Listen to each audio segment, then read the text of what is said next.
Ladies and gentlemen, my name is Aaron Blade, and I'm the editor, creator, and producer of what you're watching right now, Blade Talk.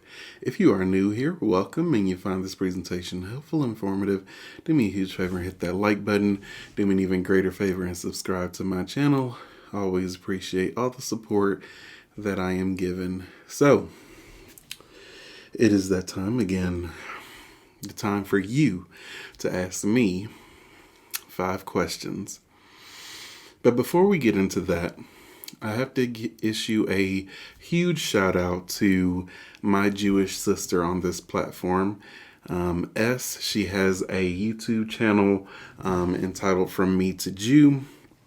I'm a big fan of her. She's actually one of the individuals that inspired me to join the YouTube community. She's amazing. She's phenomenal. And she just got engaged. So mazel tov and congratulations to my Jewish sister S. I wish you nothing but happiness and peace as you transition from a single woman to a married woman. Congratulations and mazel tov. Now, that being said, I'm going to be answering 5 questions, and this particular time, and what I'm going to do going forward is I'm going to assume that the people who leave a question underneath my post on YouTube don't really care that their username is out there. And for the ones that email me privately, I'll leave their email out of the questions when I present them to you all. I'm assuming that they want to be anonymous, so I won't give out their email for security and privacy reasons. All right. That being said, let's jump into some questions. Hit that intro and let's begin.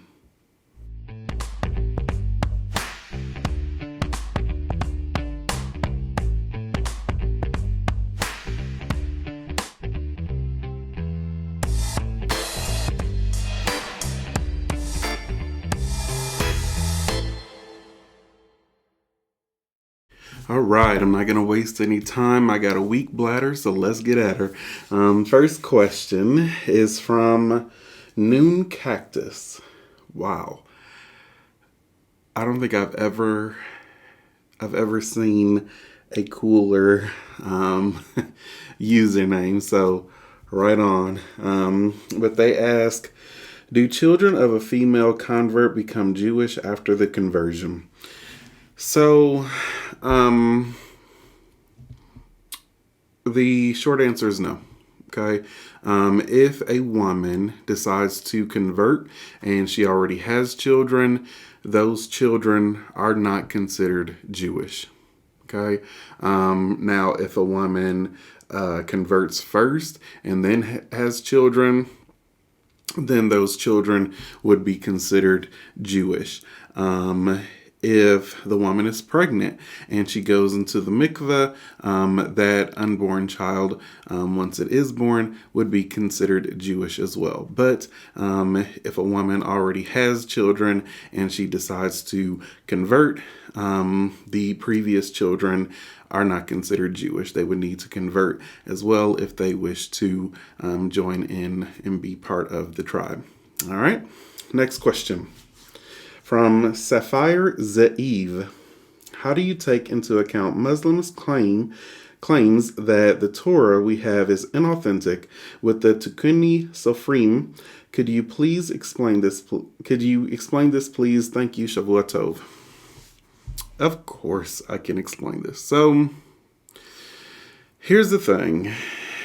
The Muslim claim that our Torah, as we have it, is inauthentic, has been corrupted, has been changed or altered.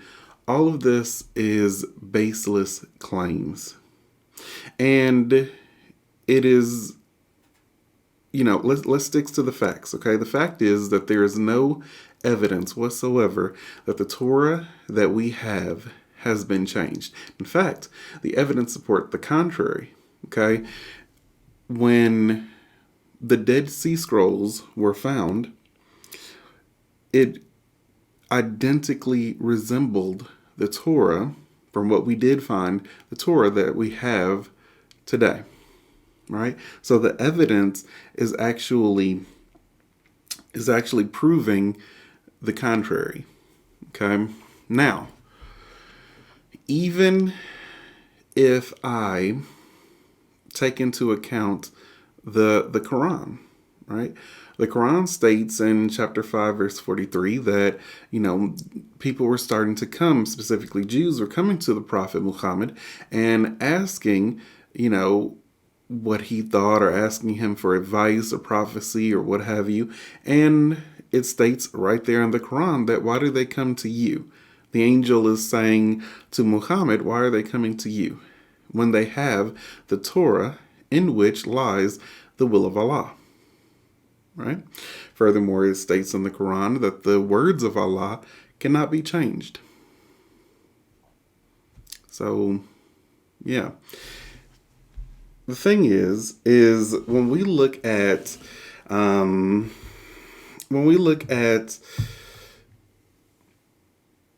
Muslim claims, right? And I know what they essentially do. Okay, they, when you're talking about with Tukuni Safrim, what they're talking about is they Google rabbis that say the Torah has been changed, right? Or they're on YouTube, rabbis that say that the Torah has been altered or corrupted or whatever. And they find a few rabbis that state that, yeah, the Torah has been changed and, et cetera, et cetera. There is no evidence that it has ever been changed, period. There is no evidence. But I ask a counter question to all Muslims, right? Considering you don't trust that the rabbis were able to keep the Torah intact, right? Why would you then trust them to be telling the truth now that they say, when a few say that it has been changed? It's funny how it's convenient that when it suits your narrative, you believe them. But you didn't trust rabbis to keep the Torah intact, right? So why would you trust them telling the truth about it being changed?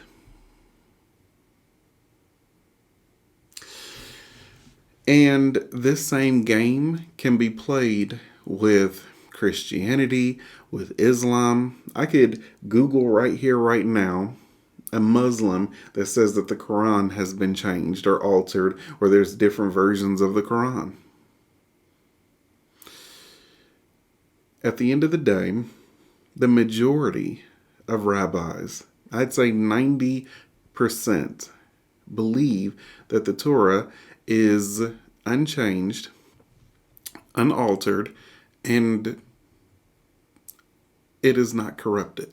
Because every last Jewish community, I don't care if you're Morocco, Iraq, Israel, America, wherever you are, your Torah scroll is the exact same one found in my shul or in my synagogue. So the basic idea is, if you're going to present an accusation that the Torah has been changed or corrupted, then I have the right to ask you, when? When was there ever a time where Jews had multiple different Torah scrolls? Can you name the time period?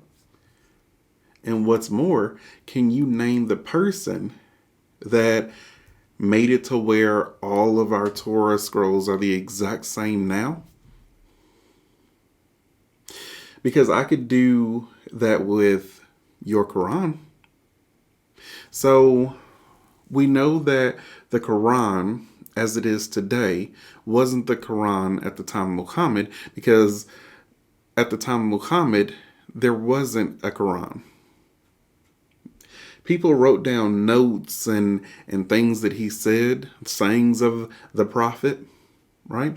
But there was no actual book that he carried around, right? So the Quran was essentially compiled into a book form, about 20 years after his death. Okay? This is from Muslim scholars, about 20 years after his death.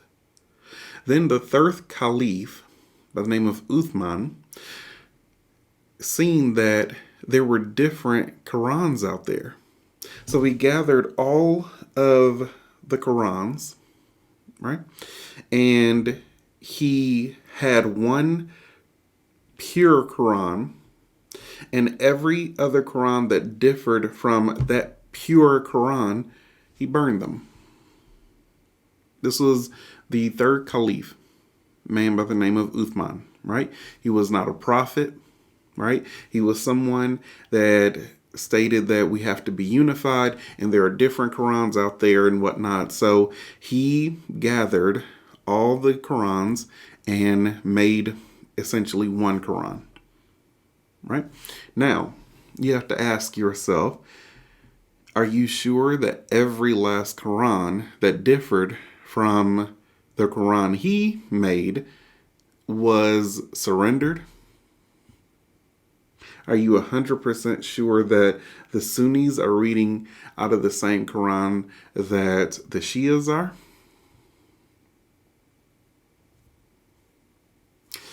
So that's for Muslim scholars to essentially debate. The point is that when was the Torah ever lost or differed or whatever the case may be? There's been a constant chain in Jewish history, and there's never been a catastrophe or a tragedy so great that nobody knows the Torah, right? The Torah is just completely lost. You can go from the Babylonian exile, right, to when Rome took over, to World War II with the Nazis. Everyone still knew about the Torah. Now, there have been many attempts to try to burn the Torah scrolls. They burned synagogues and whatnot. But because the Torah is so spread out, it's virtually impossible to burn every last one, right? And this was done, to me personally, in a creative way. Because when Moses wrote the Torah, right, by the time we were entering the promised land, there were 13 Torah scrolls, one to keep in the Ark of the Covenant, and the other 12 was given to each of the tribes. And then those tribes had scribes in which they would copy the Torah scroll, and then they were spread out to the ends of the earth, right? During the exile, obviously, right? So it will be impossible. But I digress. Islam or Muslims have to say that our Torah is corrupted, changed. Otherwise, Islam could never get off the ground. They have to find a way to justify their existence. The same with Christianity. Although Christianity takes a different avenue. They state that, well, the Torah it's old, right? It's been nailed to the cross with Jesus. Otherwise, Christianity can never get off the ground. So they make these baseless claims to essentially justify their existence. Otherwise, their religion, their belief system could never take off.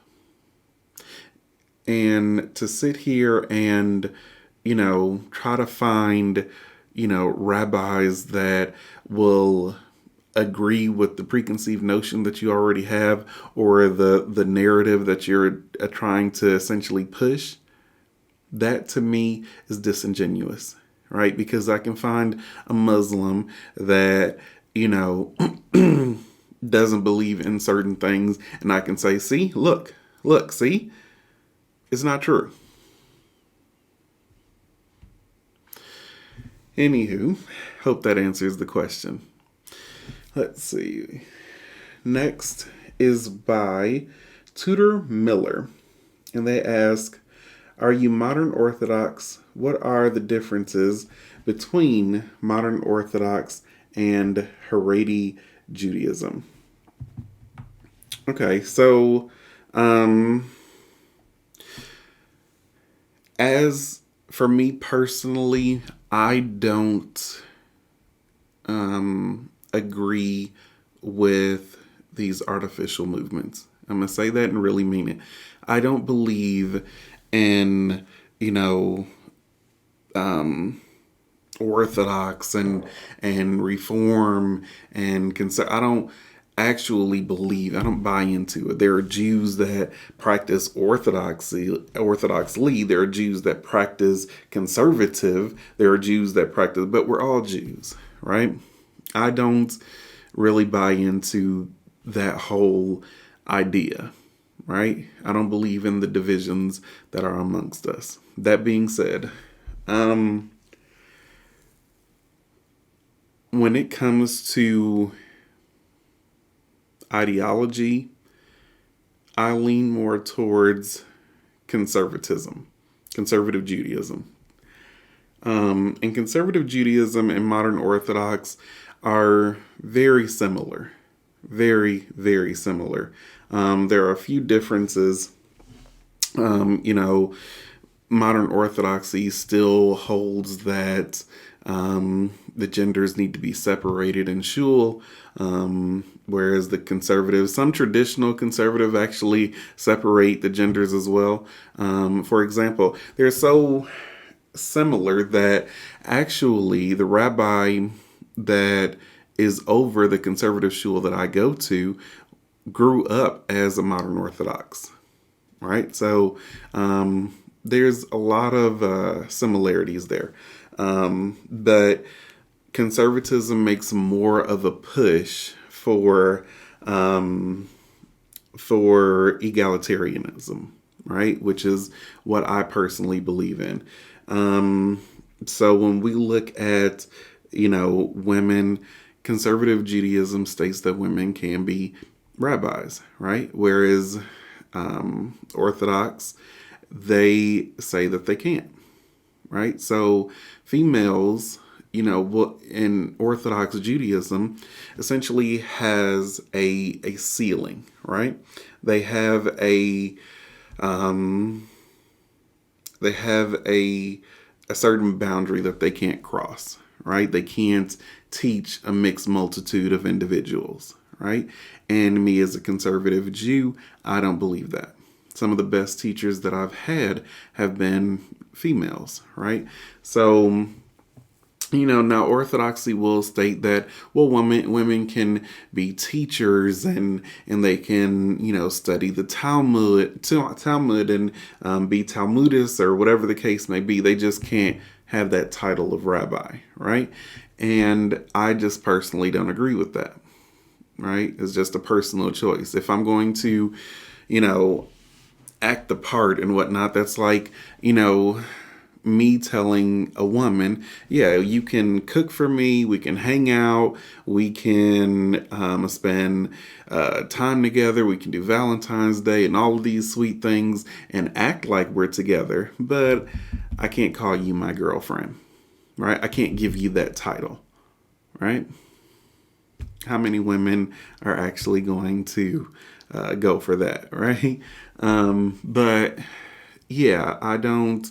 I'm as an egalitarianist, I don't believe in, like, there are certain things. Now, I do still believe that men are head of the households and whatnot, and of course men are physically stronger than women in most cases, and women can give birth, and we have our roles and whatnot. But when it comes to that's physical. When it comes to being a teacher and whatnot, Orthodoxy states that it has to do more with modesty and whatnot, and I just feel like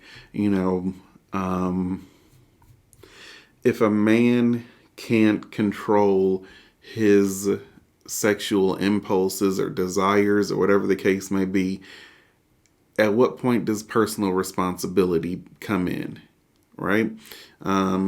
Because I'm not in the mindset of telling women that you can only go so far in this Jewish,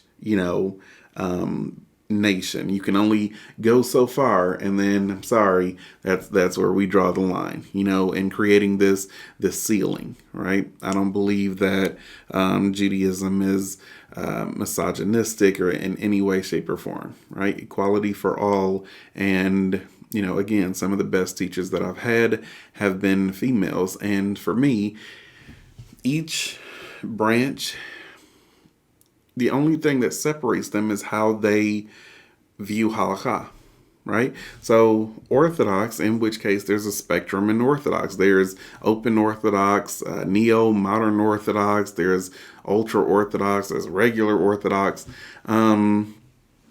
It's all in how people interpret halakha, right? So Orthodox states that, halakha can be interpreted to allow changes in the world and our understanding of it.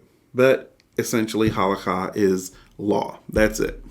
Period. End of discussion. If you have any questions, go to your rabbi. But this is the law, right? And conservative Judaism views it a little differently.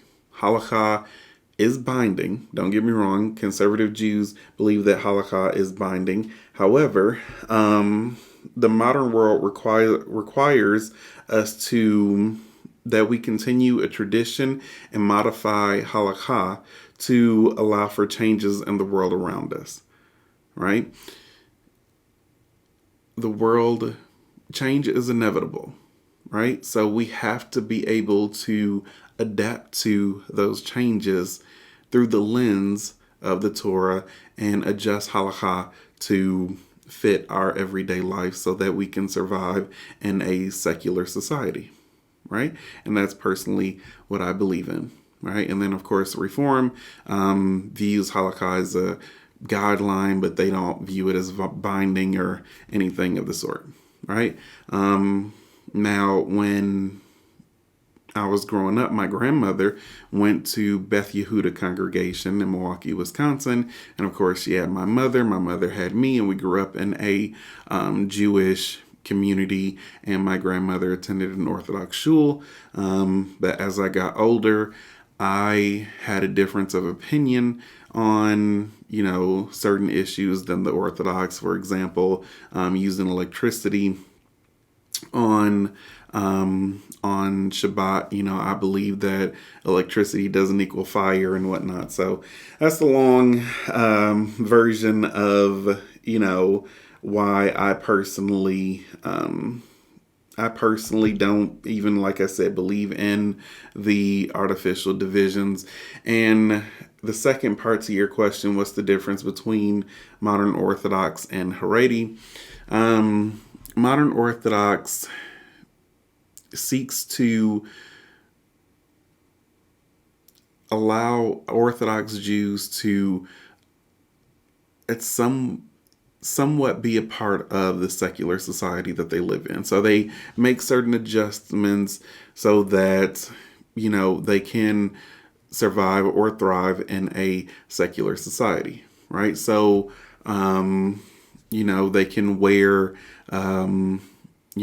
regular clothes as long as the women conform with the modesty standard and whatnot. But they will still, of course, separate the genders in shul and whatnot. Women can't be rabbis and things like that. They were willing to make certain concessions for us to live in a secular society. Whereas Haredi Jews, they don't deal with secular society at all for the most part, right? And their style of dress, you'll never see a Haredi woman wearing trousers. The men wear the black hats and the suits and the tie and everything. And they really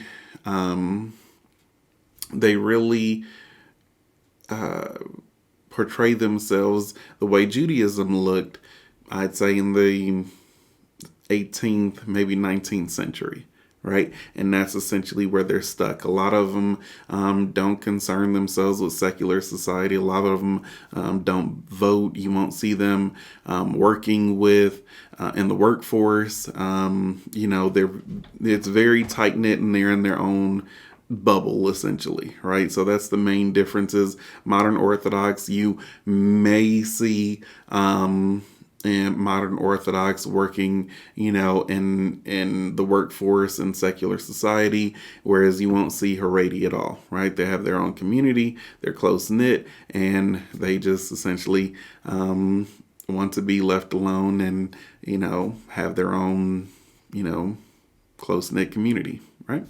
So those are the major differences. All right, next question.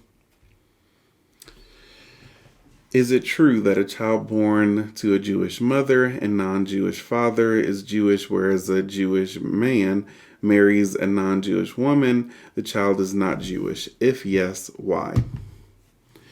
So, yes, that is the case. Judaism has always had a religion as coming from the mother only, okay? And there are relevant textual evidence that support this from the Torah. Right? For example, if you look at Devarim or Deuteronomy chapter 7, verses 3 and 4, it states the following.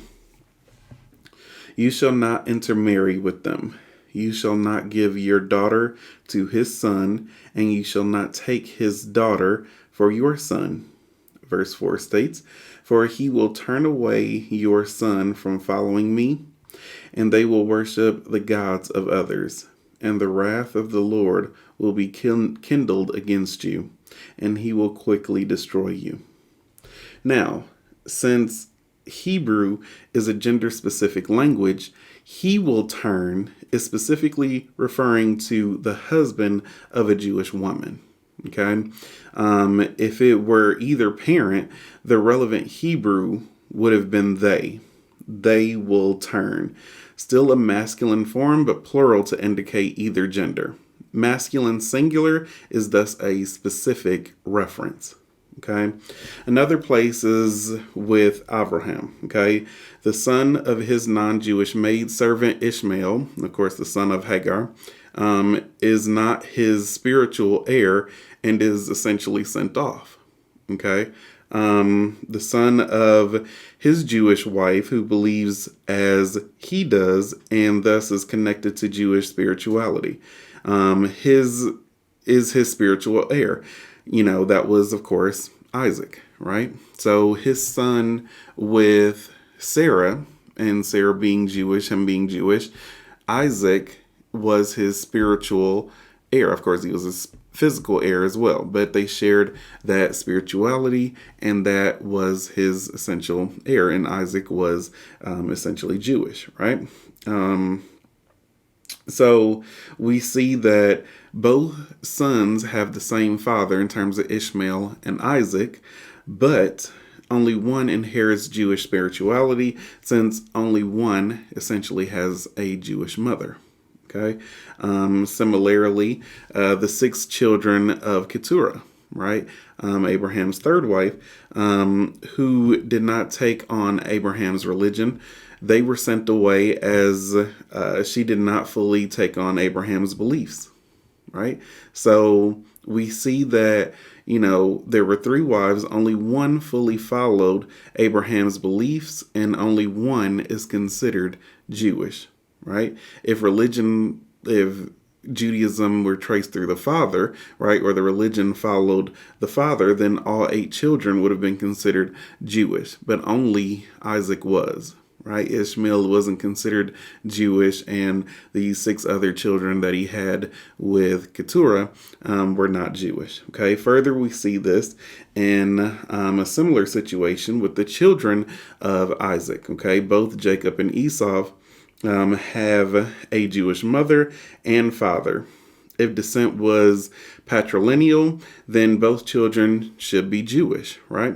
However, Esau marries and takes on women that were essentially idol worshippers, okay? And they never took on the Jewish beliefs. So, whereas Jacob marries a righteous woman who takes on the Jewish beliefs, right? So if descent was patrilineal, then the descendants of Esau would have been Jewish as well, right? But they are not. Only the descendants of the righteous wives of Jacob are considered Jewish. Okay.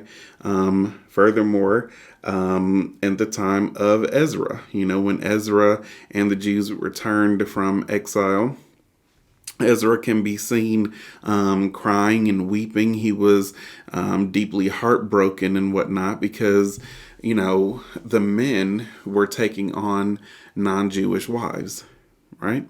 And what they came to Ezra and did was state that we will cast away, for the men to cast away the women that are not Jewish, as well as the children that they bore with them, right? Now, it's one thing to cast out the women who aren't Jewish, but why would you cast out the women or the children as well, right?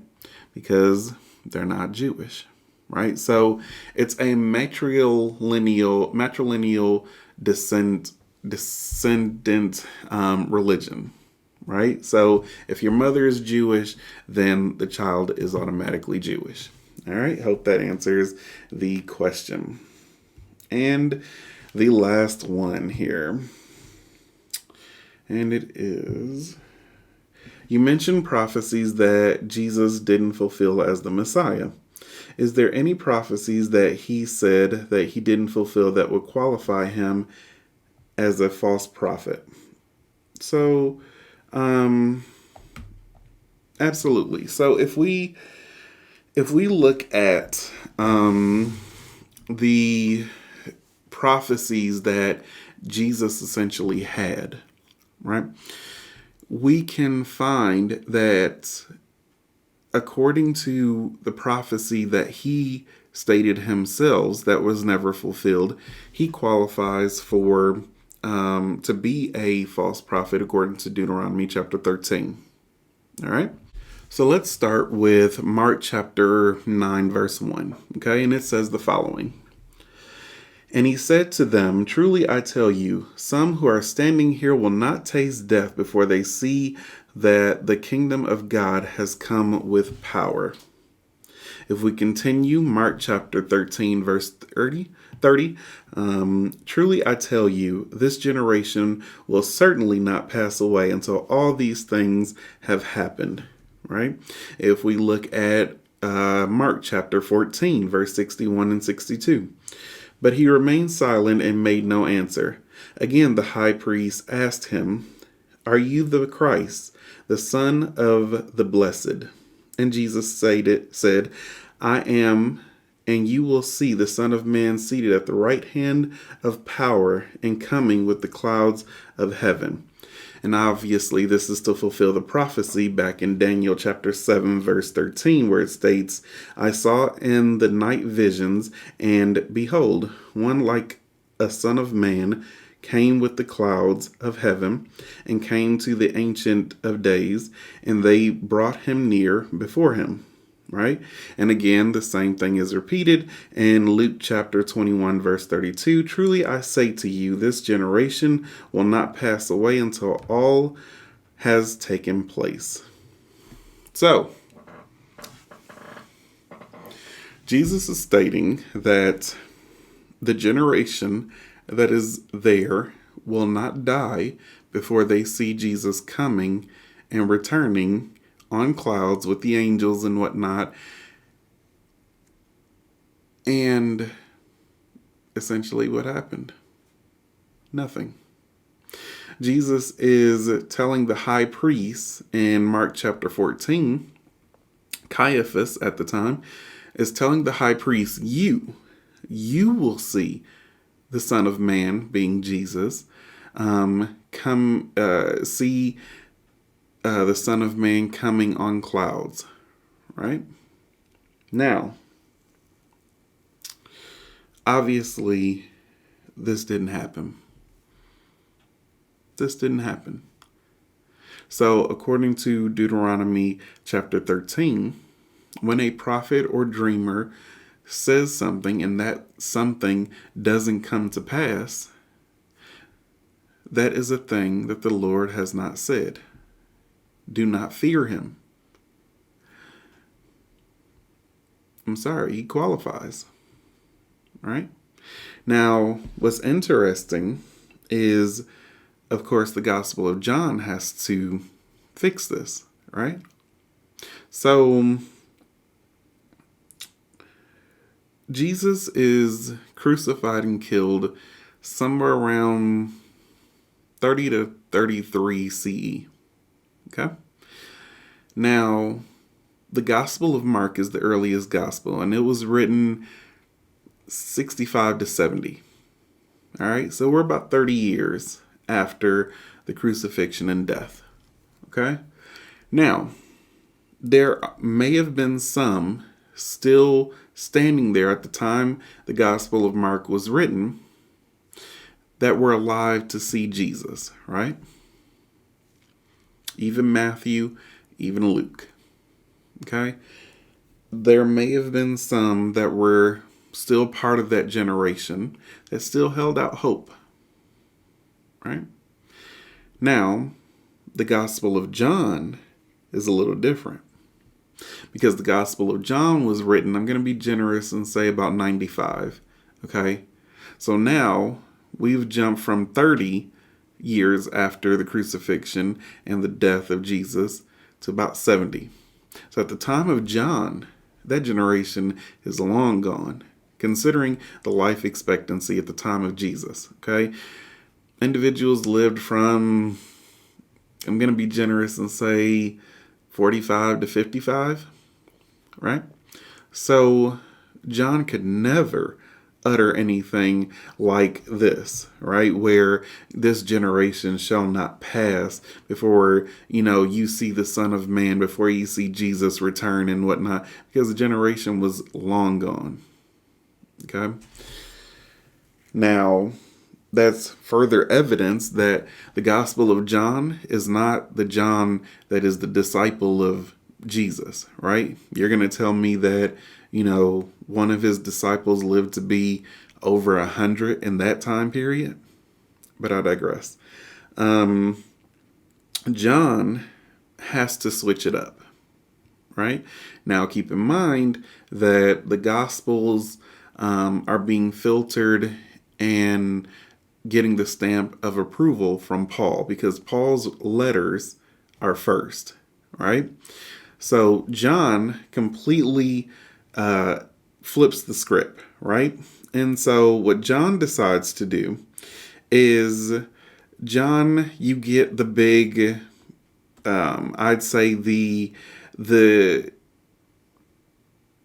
introduction of Jesus as a deity, right? Where you don't get in the other Gospels.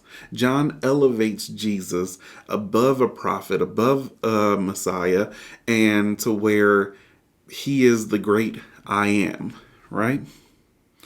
So we can see in John, for example, Jesus saying that I am the bread of life.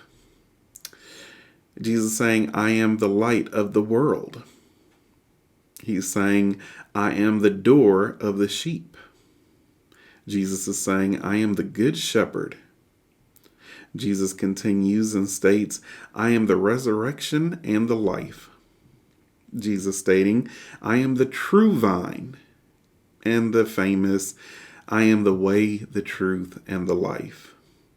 So we can see that Jesus essentially has been elevated to a deity at this point when John comes around, okay? And everything that was talked about in terms of, Jesus coming back and whatnot, now is the introduction to this. Well, in order to see Jesus come back, you have to be born again. You have to have the Holy Spirit or the Holy Ghost, right? You have to have faith and whatnot. See, this is where this comes in. And you can see that it's introduced in John chapter 3. Okay. This is where all of that starts to come into play. Everything, the goalpost has essentially been moved, right? To whereas the generation, Jesus saying directly to the generation, you all will not die before you see me come back on clouds in glory, etc., etc. Well, that generation's gone. So John had to say something and make up for it. So now the goalpost has shifted. Well, he wasn't talking about a physical kingdom and whatnot. He was talking about a spiritual one. He was talking about a spiritual one. Because Jesus essentially was a deity according to the Gospel of John. Right? So you see how the goalpost essentially was moved, right? Now you get, well, it doesn't mean that the physical temple, the body is a temple and whatnot. Now it's all metaphorical, it's all spiritual and whatnot. And John tries to essentially revive what didn't happen according to the Gospel of Mark, Matthew, and Luke.